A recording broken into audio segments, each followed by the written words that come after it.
two buses leave at the same time and they go in opposite directions. One bus travels at 55 miles per hour. The other one is 45 miles per hour.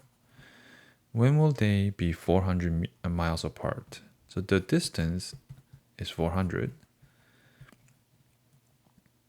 And the distance covered, this is covered by this bus and this bus is not 55 and 45.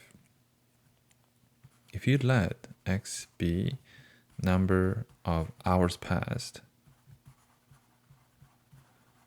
since they left,